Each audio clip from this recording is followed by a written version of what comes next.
Assalamu alaikum wa rahmatullahi wa barakatuh.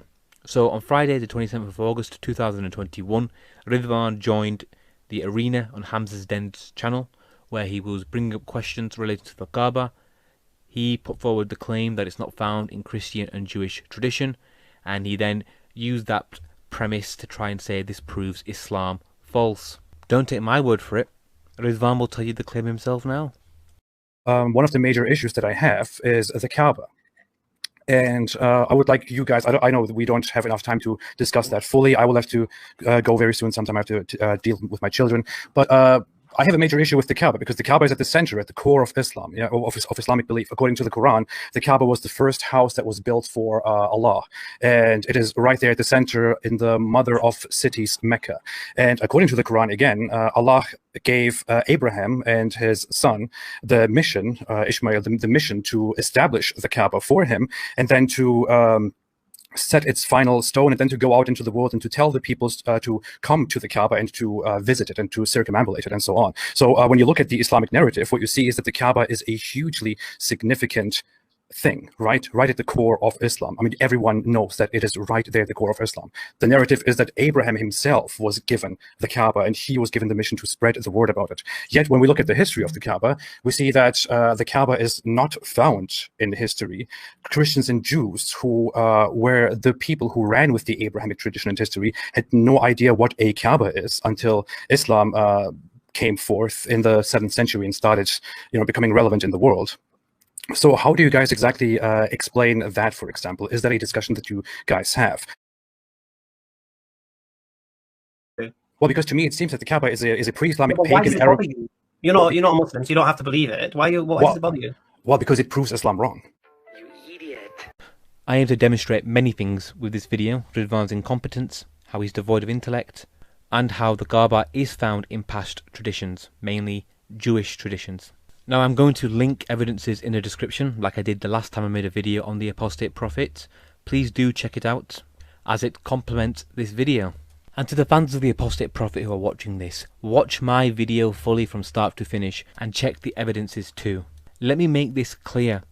If you do not do this and you spam rubbish like people did on my other apostate prophet video, you will be blocked from commenting. I could not care less how this makes you feel. If you want to act like a clown, you're going to get blocked. Grow up, mature up, watch my video from start to finish, check the evidences, and try your utmost hardest, even though it's practically impossible for people like you, to form an intellectual response. Just try. How does it prove Islam wrong? Because the Kaaba is, as it seems, a pre-Islamic Arab pagan element, which Muhammad simply incorporated into the Islamic religion. It has nothing to do with Abrahamic religion. Can you prove that? Well, I mean, it is very reasonable to come to the conclusion that it has no connection. Well, no, you're making the claim. Can you prove it? I can prove that it has no connection to Abrahamic religion. Go on, then, prove it. Yeah, I can prove it. Here, it takes no place within the Abrahamic biblical scripture. It has no connection. It is not within the knowledge of Jews and Christians prior to Islam. There is the proof. Do you know what my reaction to that is?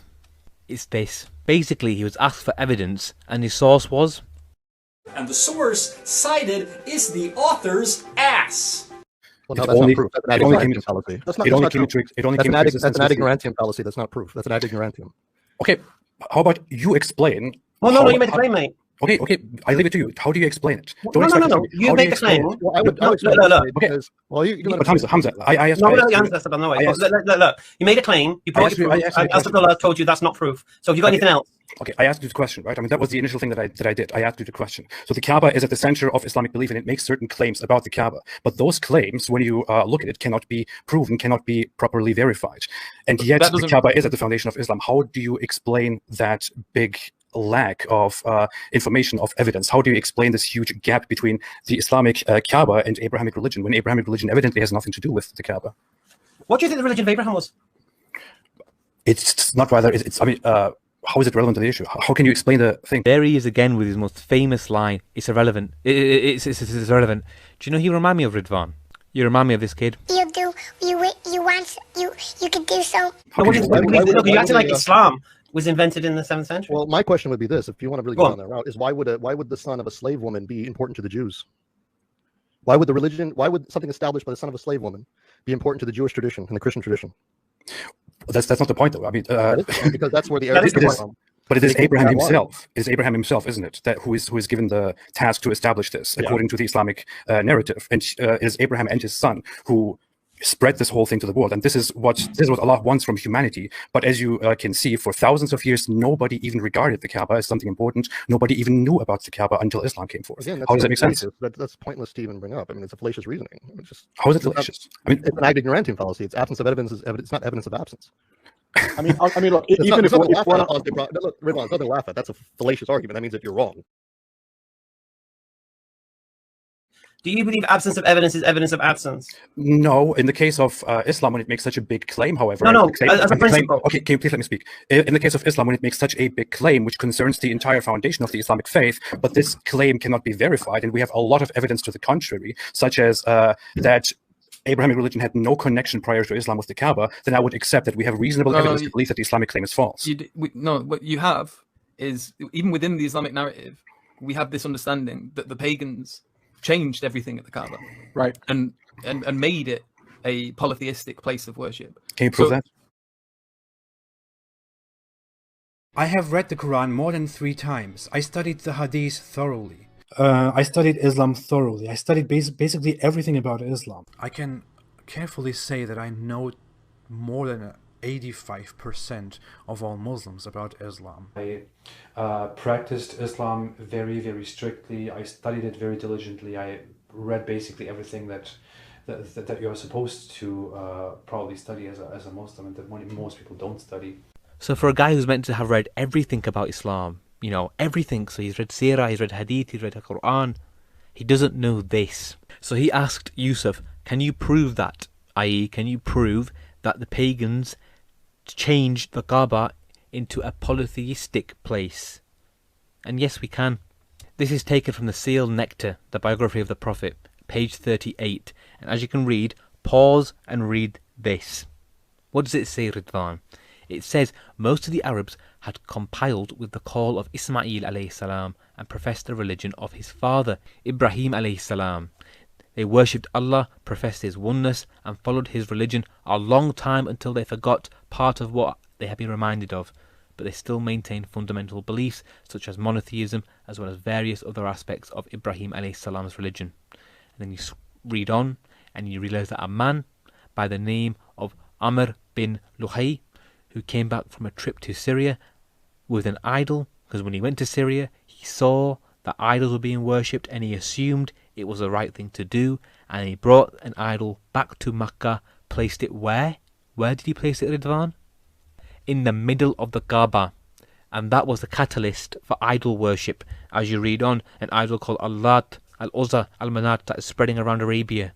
This was the catalyst for idol worship. Mecca went from following the religion of Ismail alayhi salam, i.e. monotheism, worshipping one god, to what? Polytheism. Again, this book is called The Seal Nectar, or Ar-Rahiq al-Maktoum. This is page 38, and the references are at the bottom of the book. So let me comment on that, if you don't mind. Yeah, after you finish your point, No, it's gone. No, I was going to say exactly your point. Islam never makes the claim that it's been a house of monotheism since Abraham until Muhammad sallallahu alaihi wasallam. We never make that claim. It is clear during Fath Mecca, right, the conquest of Mecca, or the entry of Mecca, that the Prophet sallallahu alaihi wasallam went in and destroyed all the idols. So we're telling you, you know this information because of us. We're telling you there was types of idols. So obviously, for a long period of time, it was switched from monotheism to pagan belief and have idols.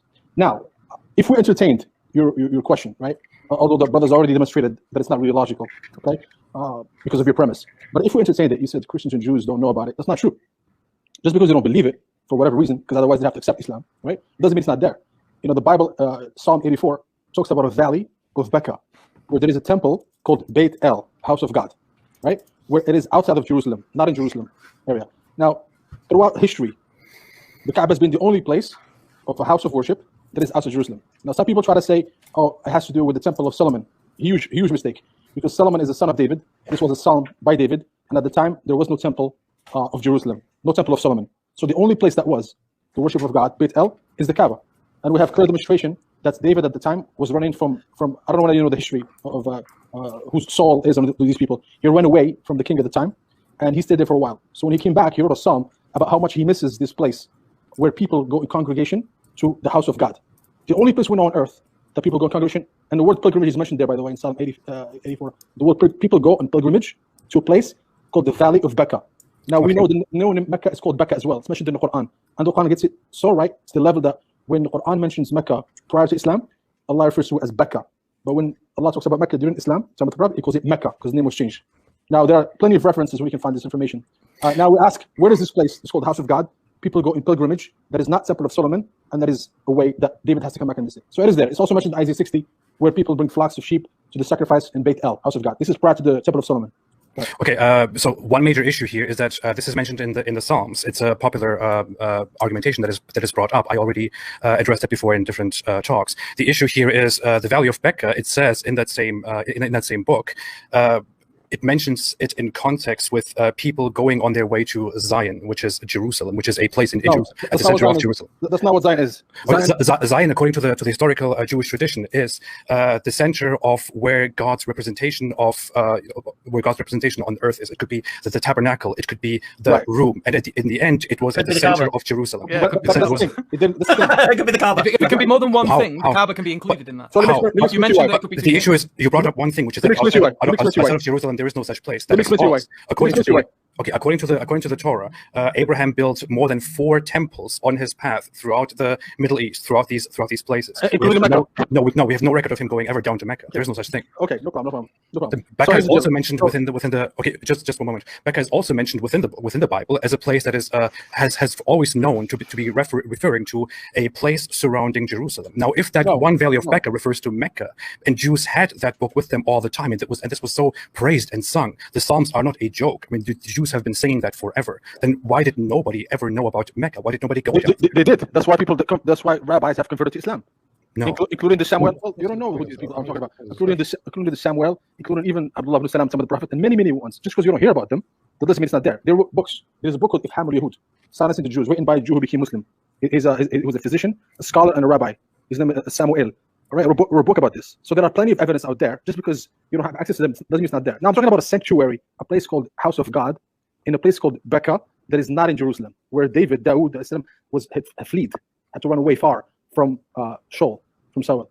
Now, what is this place that we're asking about? What is your evidence that this Becca that you're talking about around Jerusalem had a sanctuary? What is this sanctuary called Beit El? So, let me read the part. I mean, Psalms 84:5. Blessed are those whose strength is in you, whose hearts are set on pilgrimage. As they pass through the valley of Becca, they make it a place of springs. The autumn rains also cover it with pools. That doesn't sound like Mecca at all. No, that sounds like Zamzam. That sounds like. Wait a second. See, you know the difference. Historically, you should know this. There is a well there. Oh, of course, but that doesn't sound like a place of springs. Safa and Marwa. No, listen to me. There's a well there, right? That's what it's talking about. It's giving you an indication of a place called Becca, right? You know, falsely, a lot of people try to translate it as the valley of weeping, the valley of cry. This is all false because there is a noun. It says ha Becca. There's a definite article ha, which is like ton or ho in Greek, and then Becca. So it's a noun of a place that has a sanctuary. It's been there forever, and there is a well there. You just mentioned it, and a place for pilgrimage. Mecca fits the criteria 100%. I don't think it fits it at all, to be very honest. Give me a place. It fits very many places around Jerusalem. Name one. Geographically, in general, it is geographically much more. Name a place that fits that criteria. I don't have to name a place. I'm saying it is the region is. You do have to name a place. Okay, listen to me. It is geographically much more suitable to what is being described here than Mecca is. What you are arguing here is that Kabbah or Mecca was addressed here in this Bible verse, in these Bible chapters, and yet people have completely lost the connection to it. We have no connection to the Kabbah at all. If you look at the history of the Kabbah, up until 2 or 3 centuries before Islam, we have no record. Because it turns to house of pagan. Because it turns to house of pagan. We already told you that. How do you have proof of that? Because the Prophet Muhammad, when he walked in, he destroyed the idols. Okay, do you have proof that it was turned into a pagan house by people? Yes. No, you don't. Listen to me. Listen to what I'm telling you. We're telling you right now that even the Bible, affirm that Ismail and Hagar went to the wilderness of Paran. Now, every single rabbi, every learned Jew will tell you that Paran is the Hijaz, where Mecca and Medina is. That's true. That's not true. They will say that the Paran is south of the Israeli borders. It will start up at the east of Egypt down to the Arabian coast. Now, let me make this clear. I believe that Khalil already did that. He made it very, very clear and broke it down very well. He said, name me a place which fits all this criteria, and all Ridvan could say was, many places, many places, many places. That is not evidence. If it's many places, then you should be able to name just one. That's all they were asking for throughout the whole thing. Name just one. And you couldn't do that, Ridvan. You could not do that. So Khalil mentioned a couple of chapters and verses. Now, Ridvan, combining all those together from Isaiah and the Psalms, name me a place which is called in Arabic Baytullah, the house of Allah, where people go for pilgrimage, sacrifice, honouring Ismail alayhi salam. A place which Dawood alayhi salam yearned for, so it has to be outside Jerusalem. It's in Paran, in Arabia. A spring where there is a well. We learn in Psalms 84 verse 4, blessed are those who dwell in your house, and they are ever praising you. 24 hours a day, 7 days a week, 365 days a year, there are Muslims at Makkah praising Allah, worshipping Allah, at his house, at Baytullah. And the proof that Muslims do this is that I've been there, first of all. I've seen it. I've been many times, and I've seen it. You just go on YouTube and type in Masjid al-Haram live, and you get live footage right away of people worshipping Allah in Masjid al-Haram at the Kabbah. In Psalms 84 verse 10, it says that better is one day in your courts than 1,000 elsewhere. So basically, what that verse says is that a day there, prayers there, everything there, is better than anywhere else. It's better than 1,000 elsewhere. And then in the Hadith, in Sunan Ibn Majah, book number 5, Hadith number 1471, the Prophet said that a prayer in a sacred mosque is better than 100,000 prayers elsewhere. So what do we conclude from this? He's saying that a prayer at the Haram is better than a prayer elsewhere. The Bible verse says that a day in thy courts is better than a day elsewhere. In Genesis 21:19-22, it says, then God opened her, Hagar's, eyes, and she saw a well of water. So she went and filled the skin with water and gave the boy a drink. God was with the boy as he grew up. He lived in a desert and became an archer while he was living in the desert of Paran. Something I forgot to mention as well is that in Psalms 84 verse 3, it says, even the sparrow has found a home, and the swallow a nest for herself, where she may have her young, even thine altars. Just type in on Google, birdwatch or birds in Makkah, and you'll be able to search for certain birds. And guess what birds are in Makkah? Sparrows and swallows. Sparrows and swallows. The exact same birds the Bible talks about. Now here's my challenge to you, Ridvan. Name me a place which is in Arabia, which is a desert, which has a valley, where people go for pilgrimage, where there's sparrows and swallows, and a day there is better than a day anywhere else. And your response can't be many places. You have to name a place. If you say you do not know, then you have to accept it could be Makkah. It could be the Kabbah. Now to me it is. I mean, the evidence is clear. The comparisons between what it talks about in the Bible and those who've actually been to Makkah and seen it themselves with their own two eyes, it's a perfect glove. It fits like a glove. Moreover, in Sahih Bukhari 3351, it says the Prophet ﷺ entered the Kaaba and found in it pictures of the Prophet Abraham alayhi and found a picture of Maryam, may Allah be pleased with her. On that he said, what is the matter with them, the Quraysh? They already have heard that the angels do not enter a house in which there are pictures, yet there is a picture of Abraham. So look at that. Why is there a picture of Abraham and Mary in the Kaaba if the Kaaba is purely pagan? Abraham is a figure in Judaism and Christianity and Islam. Maryam alayhi salam, is a key figure in Christianity. Why were both their pictures, and there would have been drawings, in the Kaaba? If the Kaaba was pagan, like you said, pre-Islamic, it has no Abrahamic standing. The simple conclusion is that Ridvan is once again wrong. And it does not stop there. Let's see what rabbis say about this, shall we? The first one is a rabbi who hates Islam. He despises Islam and he despises the Prophet sallallahu alaihi wasallam. Avi Lipkin is here from Israel, and he's brought his brand new book. It's called Return to Mecca. And the title of this book, Return to Mecca, what could that possibly mean? And on the cover is a picture of a black cube. That's where the story starts. Avi, let's start right there. Yes. I believe that the Bible is a GPS. I believe that the Bible took place, a lot of it took place in Arabia.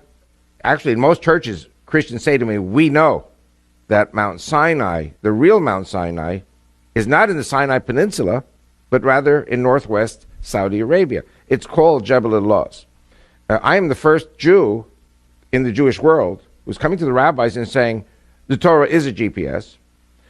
Jethro, the high priest of Midian, I believe was the high priest of the Kaaba, the black stone which is today in Mecca. There was no Mecca. It was just a black stone in those days. Our father's Jethro. He's Sheik of Midian. Moses was the son-in-law of Jethro. Moses was the understudy of Jethro for 40 years. And when Moses went to take the children of Israel out of slavery, he gave them the phylacteries, which they are to put on their forehead and on their left arm, as a sign from God that we are leaving the pyramid system of slavery in Egypt, and we're going to the cube system of freedom in Arabia. And it must be remembered that there was no Judaism in those days. There was no Christianity. There was no Islam. All people, including the Israelite slaves, were pagans. And of course, the golden calf, basically the children of Israel reverted to the gods that they had known in Egypt when Moses delayed coming back. So the purpose of this book is to show where exactly we were, and that 38 years at least of the Exodus was in Arabia. Moses, Aaron, Jethro were at the Kabbah, which is today Mecca. And when God says in Deuteronomy 11 that the borders of Israel will include the desert to the south, that desert is Arabia. Jethro was a cousin because Jethro's descended from Midian. Midian was one of the brothers of Isaac. So you have Ishmael, son of Hagar. And then you have the children of Keturah. So Midian is one of the children of Keturah. And from Midian, you go down to the next generation, which is Reuel or Raguel. And one of the names of Jethro in the Bible is Reuel. So he was probably, in the Middle East, many times people are named after grandfathers and great-grandfathers. You have come far. From Egypt. Across the desert, on foot. He who has no name surely guided your steps. No name? You Bedouins know the God of Abraham? Abraham is the father of many nations. We are the children of Ishmael, his firstborn. We are the obedient of God. I will dwell in this land. So Moses, when he had to flee Egypt after he killed the taskmaster who was beating the Jewish slave, the Israelite slave, he knew where he was going. He knew the geography. He was almost Pharaoh, so he had to know the geography. So he took the Israelites through the desert to what is today Nuweiba, on the eastern shore of the Red Sea of Sinai. That is where they crossed. And by the way, there's no archaeological proof at all of an exodus in the Sinai Peninsula. But there is tons of archaeological proof in the Arabian Peninsula. The New Testament, chapter 4, verse 25 of Galatians, it says, that Mount Sinai and Hagar, which are in Arabia.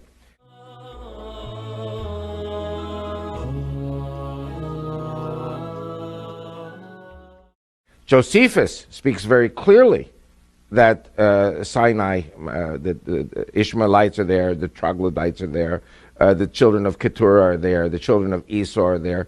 Everybody is there, and they're all one family. And talk about the linkage between the Jews who wear phylacteries and this pilgrimage to Mecca. By the way, if Christians have ever come to Israel, so I'm talking now to the people who've been to Israel, they've seen it on the flight. Yes. Because when people are still snoozing and the sun comes up as the plane is approaching Israel, you see the Orthodox Jewish men go to the back of the plane and they pray, and they put on the phylacteries. And this is a tradition that goes back 3,500 years. By the way, very important, and I learned this in the Jewish Theological Seminary, we studied the New Testament.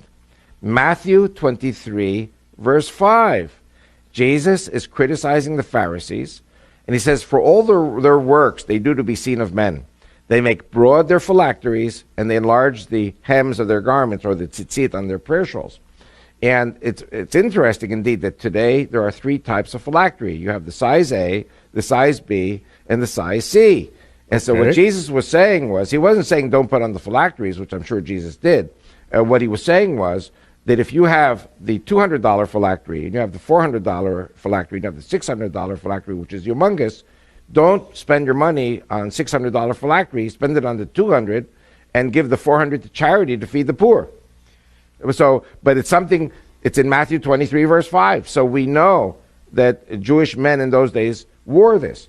We know that in the Greek Orthodox Christian tradition, there are priests who put on phylacteries. It's a slightly different Greek phylactery, but it all commemorates exactly the same thing. So the phylacteries have a very important meaning for Christians as well. So my question, and I'll ask it for everybody who's watching, why in the world would you put on, strap a little wooden box with scriptures from Deuteronomy on the inside and attach that to your left arm and to your forehead? Why would you do that, and why would it be cube-shaped? Perfectly cube-shaped. And so the contention in my book is that when Moses came to Pharaoh, and remember, Pharaoh was God. Pharaoh was God in Egypt to the Egyptian people. He created the Nile, and he created this, and he created that. And who's Moses? Moses is a guy who stutters. It's very hard to talk.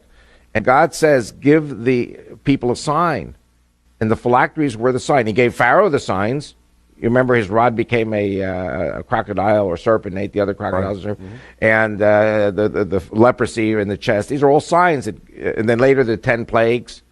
And Moses gave signs to the elders of Israel. And Moses gave signs to the people. You're talking about primitive pagan people who were shepherds. And they're saying to Moses, well, why should we listen to you? You know, and so this phylactery has 4 pouches, 4 parchments. The first 2 are Exodus 13. Then you have Deuteronomy 6 and Deuteronomy 11.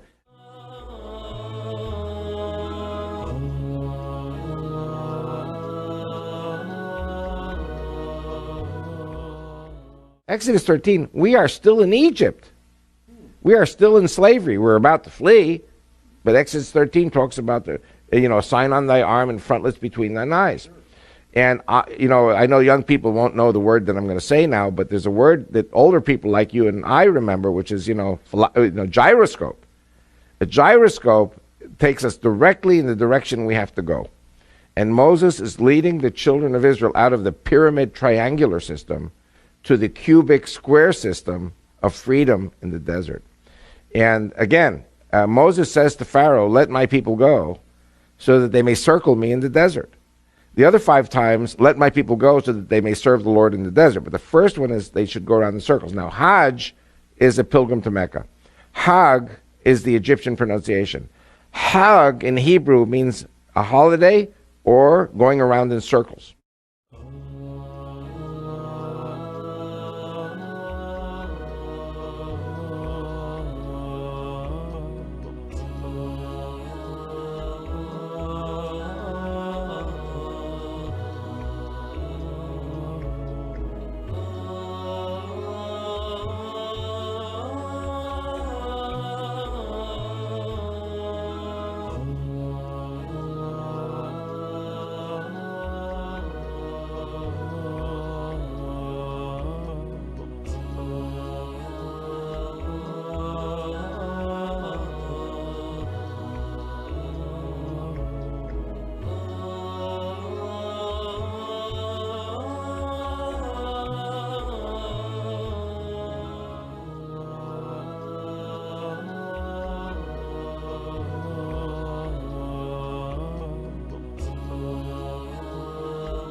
Hag in Hebrew means a holiday or going around in circles. Or going around in circles.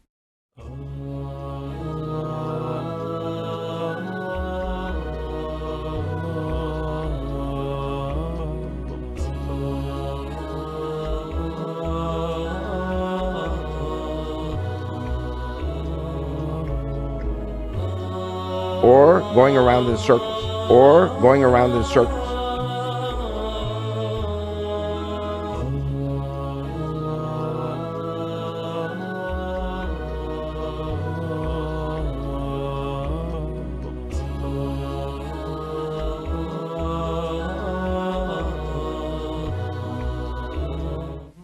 And so the first meaning really meant, let my people go so that they may sacrifice to the Lord at the Kabbah in Mecca, which there was no Mecca at the time, which is the black stone.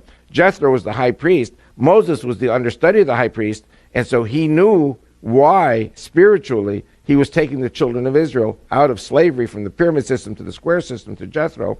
Then, of course, as you know, God finally says, no, you're not going to turn right, you're going to turn left. Instead of going to Mecca and Medina, we turn to the Mount Sinai, Mount Horeb, which, as you said very correctly, is within sight of Eilat and Aqaba and the Red Sea.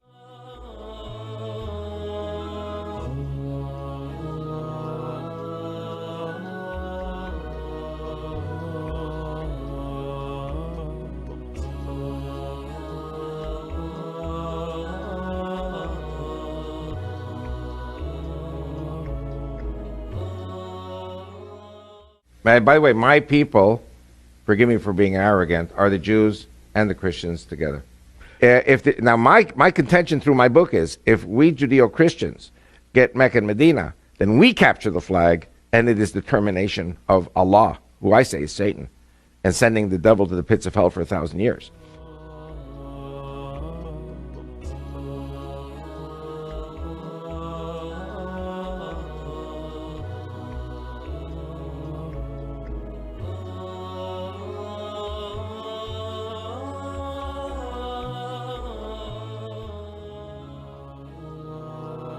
No, Moses.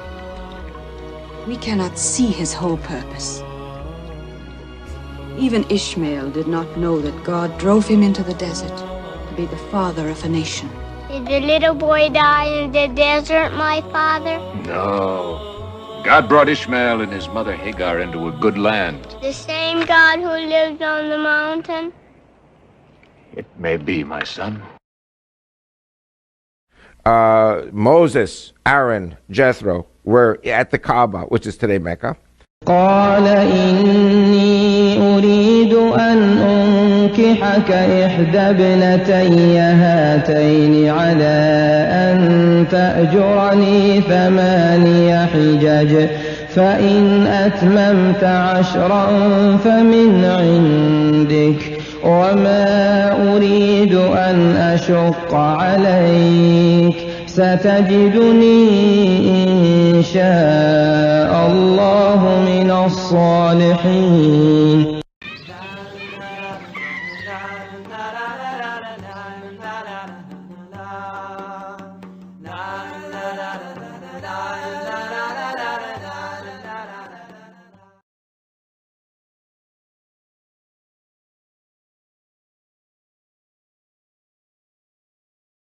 I was frustrated the entire time because I'm just listening to Brother Khalil. Thank you for your input. I just think that the whole conversation was irrelevant because my first point that it was fallacious should have ended the conversation. So the point is, and I think I brought up a significant alternative there as well as to why the Jews would not, in their own historical scriptures, mention the sun, mention the worship places of something that was supposed to be for all mankind, because they were an ethno-religious state that only focused on themselves and their own Sharia. Like, why would they even care about what the Arabs are doing over there to begin with? And like, why would they even mention it as part of their own scriptures and their own tradition? It was irrelevant to them to begin with. So why would it's like, oh, why did they mention China? It's like, or Japan. The existence of the Jews and the Christians as well. Is evidence that these people can go astray, because they're both an example for each other of people who refuse to accept certain points. Yeah, it's a point too. So it's not even that, but like also I brought the point earlier about Christianity. Is like there are many doctrines in Christianity that are not mentioned explicitly in the Quran. They're trying to impose it from the New Testament onto the Old Testament, trying to infer things. But there's nothing that even the name Jesus is not so. Oh, he didn't exist. It's like I mean, I don't. The argument was fallacious to begin with. The evidence is therefore clear that the Kabbah is something which is Abrahamic, and it will be mainly the Jews who will sit there and say, yes, this is Abrahamic. Moses went to do Hajj.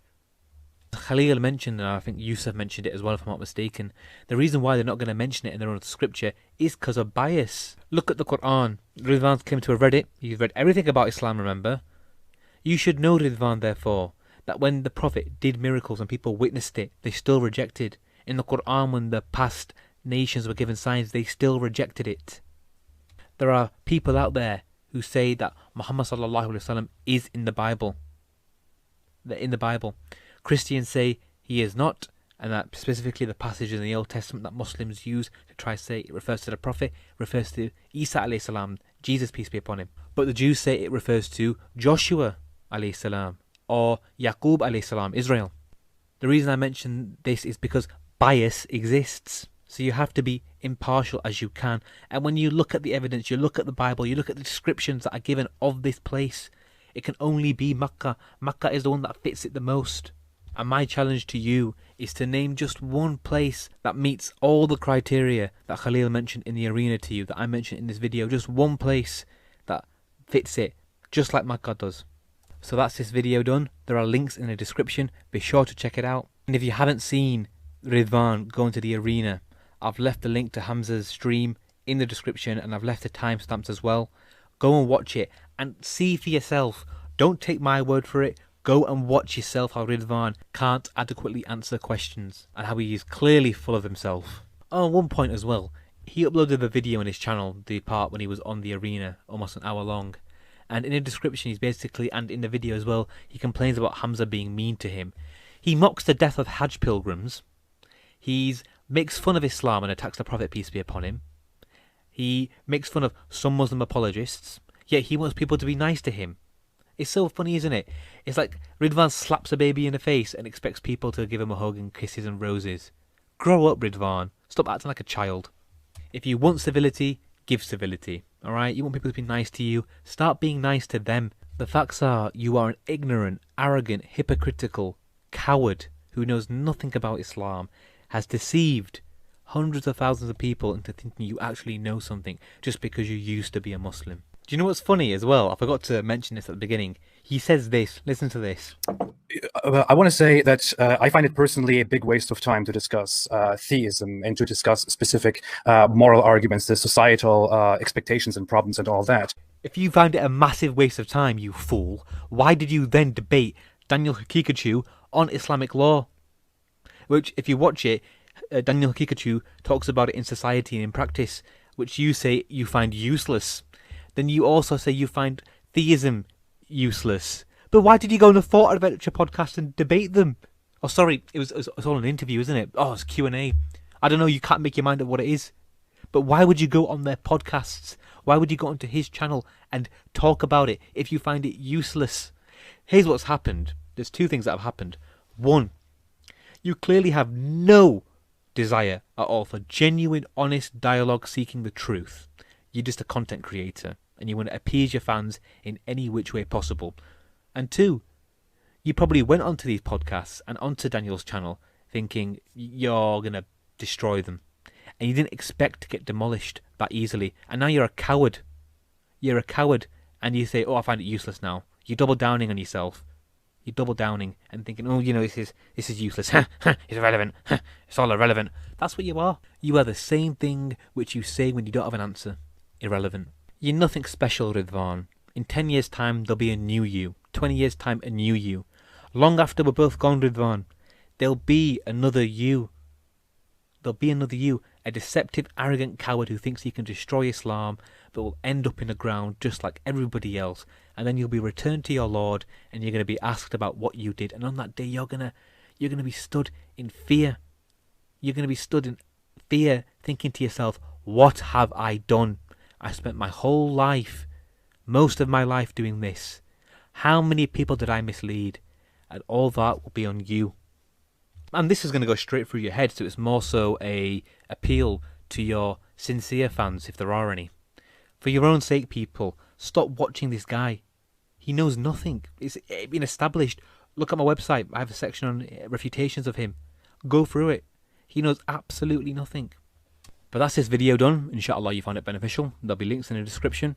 Thank you all for watching, and Assalamu alaikum wa rahmatullahi wa barakatuh.